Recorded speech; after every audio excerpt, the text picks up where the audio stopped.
I'm about to completely open your eyes to something incredibly important.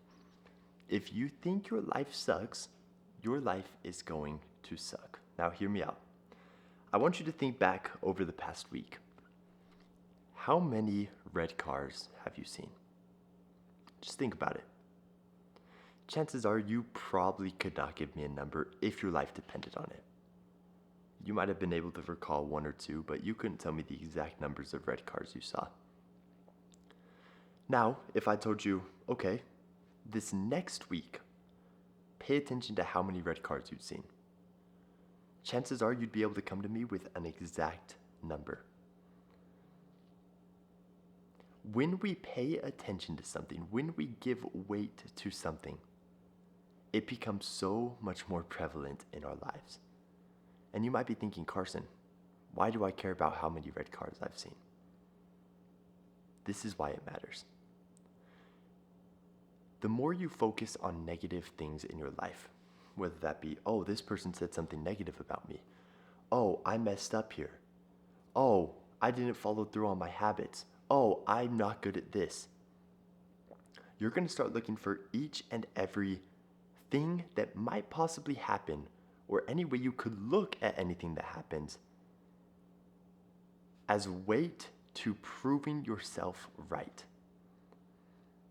So let's take this for example. Let's say you think, I'm not athletic, okay? Or someone tells you you're not athletic. Well, every time you do some sort of sport or physical activity, if you even choose to do it, because you still have some sort of belief in yourself, if you make even the slightest mistake, if you mess up even a little bit, that's going to reaffirm to yourself, oh, maybe they're right, maybe I'm not athletic. Whereas someone who is constantly told you're athletic, or someone who believes to themselves, I'm athletic, they will mess up and see that as a mistake.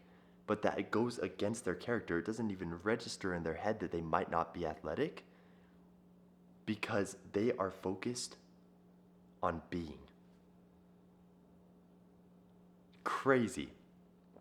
So I want you to think back to your past. What is something that either you've told yourself or someone else has told you, and you have just kept an eye on it so much? Maybe that you've been hurt one time. So now anytime someone does something that could even have a sliver of you being hurt from it happens, you go into defense mode. You get upset, you push away from them because you feel like you're just seeing the signs. But someone else who might not have been hurt, who tries to see the best in everyone, who isn't so cynical, they might look at that exact same situation and say, huh, maybe they didn't mean it. Maybe this, maybe that. You have to get crystal clear on the type of person you want to become and make that second nature in your head. Our minds are incredibly powerful, and right now for a lot of us, they are pulling the strings on our own character.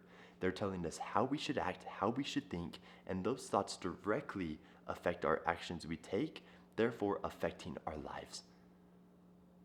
You have to take back control. You have to figure out who you want to become, make it crystal clear, and only let the actions you see, the only actions that affect your mood, be ones that are in line with that character.